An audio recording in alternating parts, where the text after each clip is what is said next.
The Dodgers and Cubs, they had a trade offer. The Cubs didn't want it. But I guess they're going to keep going back and forth with this because ultimately I think Dempster wants to go to the Dodgers. So if anything, the Cubs are probably just going to trade him then for whatever that the Dodgers can trade him for.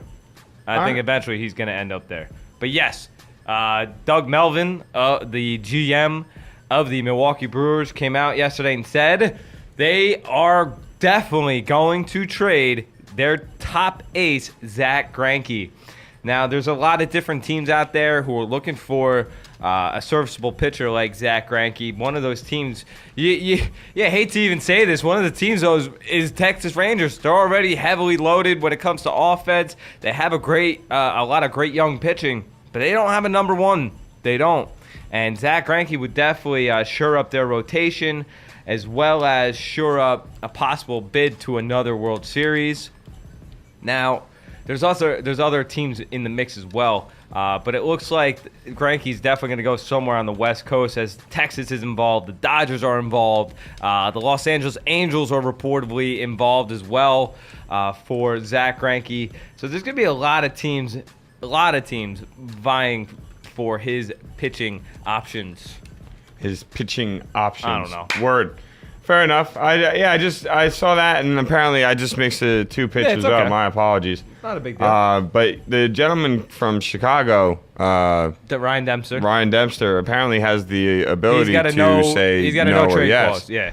Or else he would already be on the Braves. Yeah, The already Braves gone. made the trade for him, but he said, no, I don't want to go to Atlanta.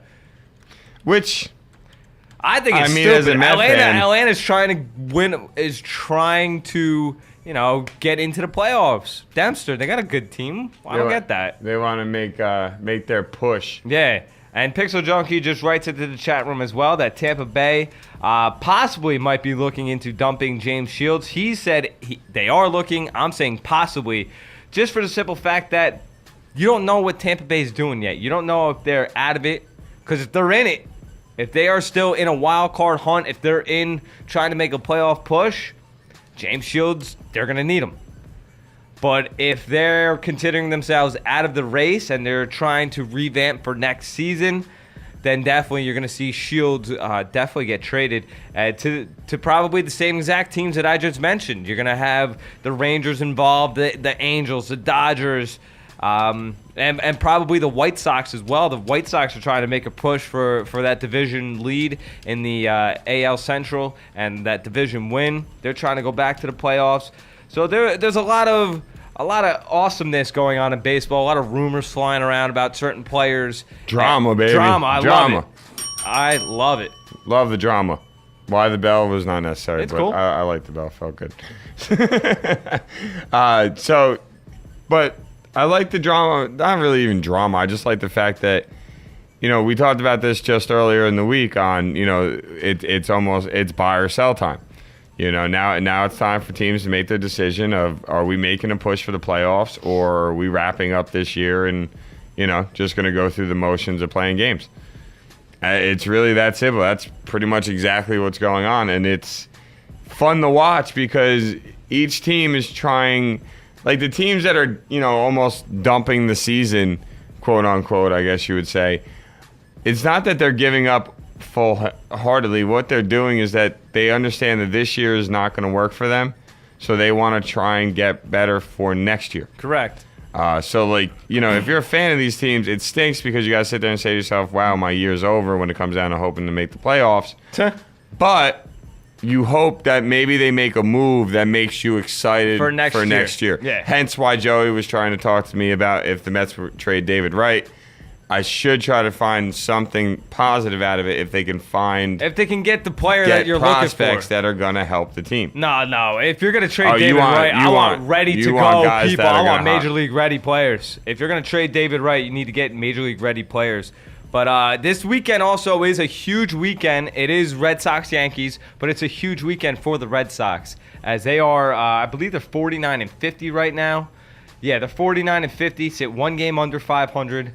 This weekend is pretty much going to sum up whether or not they're going to be contenders or pretenders when it comes to the wild card chase and whether or not they're going to be buyers or sellers when it comes to the trade deadline. They need to win this series on the road at Yankee Stadium in the worst way.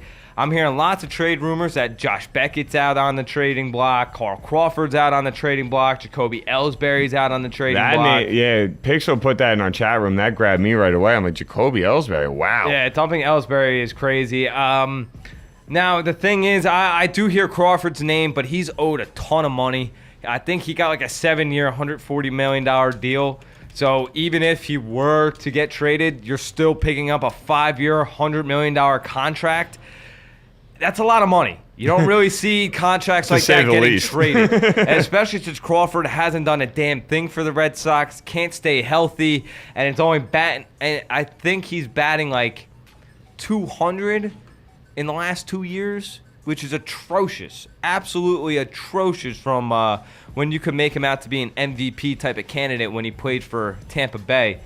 You know, it just goes to show you sometimes a player can't go from a team in a small market to a big time market.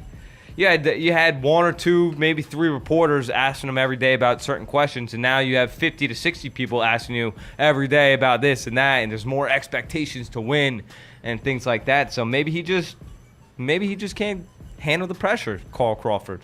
Well, you know, the interesting thing, Pixel Junkie put this in here, and it's a little off from the trade rumors, but involving the Yankees-Red Sox. He thinks that there's a good chance that the Yankees, quote-unquote, close the coffin on the Boston Red Sox this weekend. That would be awesome. If you could close the coffin on the Red Sox by August 1st, that would be phenomenal. That would definitely make the... what do you call it? Yankee fans all around the country very, very happy people, that's for sure. Absolutely. And also yesterday in baseball, before I get to the Mets debut, we're gonna put out there for the Pirate debut of Starling Marte. And he did something historic. He became the first Pirate since 1961 to hit a home run in his first major league at bat. Yeah, first pitch. First pitch, gone. First pitch. Shout out to Grapaldi just joining our chat room. Big shout out to Grapaldi. But yeah, I saw that. I'm like, and you know what that made me think? Once again, I believe that this may be the Pirates' year. There you go. Things are falling in their favor. Starling Marte became the first player since Kaz Matsu in 2004 to have his first at-bat be a home run in the major. So congratulations to him. And... congratulations to the New York Mets! Woo! Yeah! Finally getting a win. Finally winning a game, baby. Finally ending their seven game losing streak.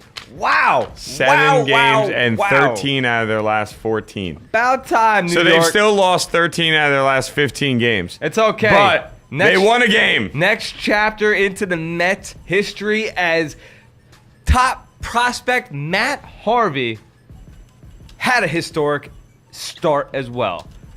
How do you like that, Met fans? Your top prospect goes out there, and he gives you something historic from the start, baby.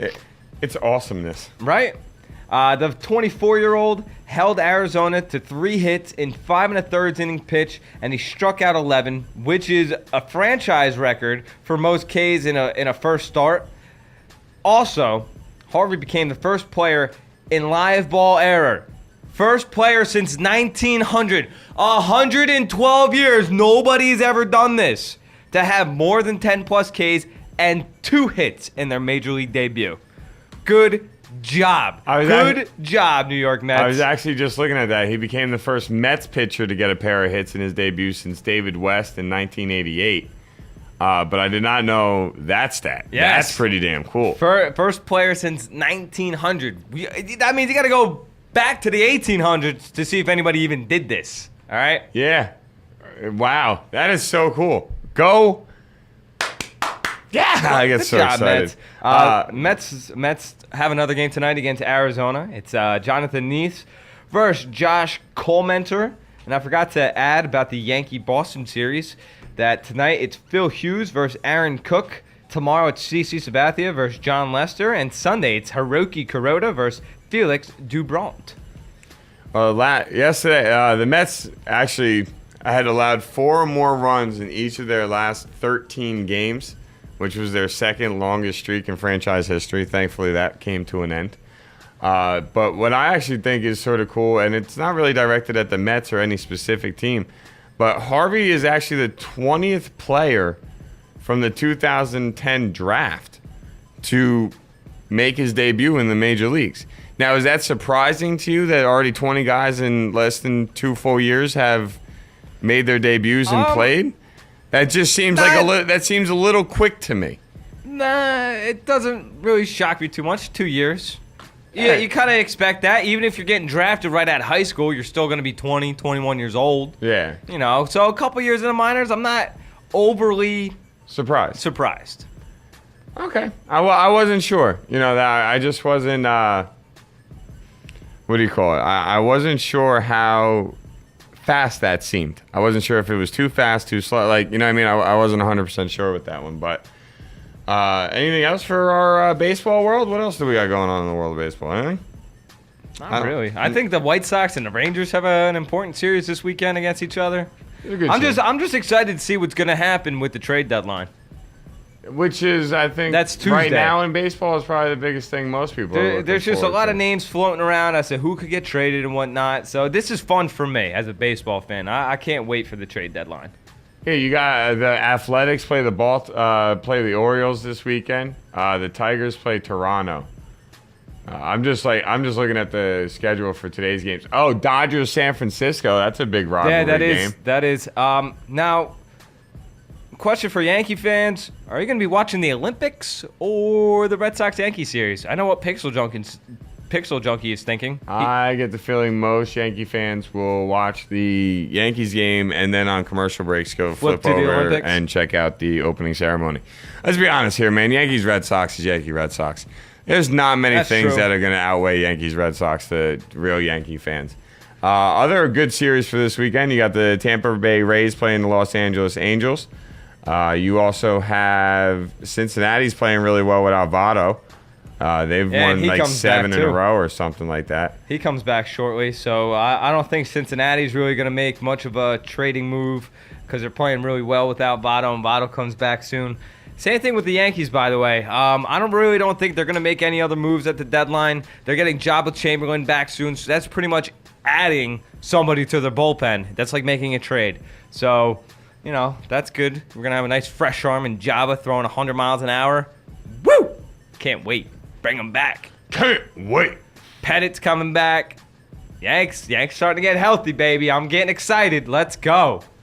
It should be fine. I mean, if you outside of A-Rod being injured, you guys the Yankees are slowly but surely getting healthy. They're going to be the scariest team in the playoffs. There's no question about it to me. Them and the Nationals, man. I don't know, bro. I'm not a fan of just bashing home runs as the way you're getting your runs scored. I mean, Texas to me is going to be a very strong team in the playoffs. That's even if they make the playoffs. Nothing's guaranteed yet. But I'm just assuming here. I really do like Texas to come out of the AL again. I do. Yeah. See, I can understand that. Pixel does put in the chat room that he thinks Cincinnati is buying for Shane Victorino. That would be nice. That would actually be a huge upgrade for them. But we'll see. I know a lot of teams are interested in Victorino. There's rumors going around that because of the Phillies signing Cole Hamels to that extension, you know, Cliff Lee's out on the trade block, or Roy Halladay is. There's just a lot of talk going around right now. We'll see what happens. Well, we have exactly 4 days, 44 minutes, and 30 seconds until the trade deadline. There you go. So this weekend will probably be a very busy weekend in baseball. That's my guess. Word up. But we don't know for sure.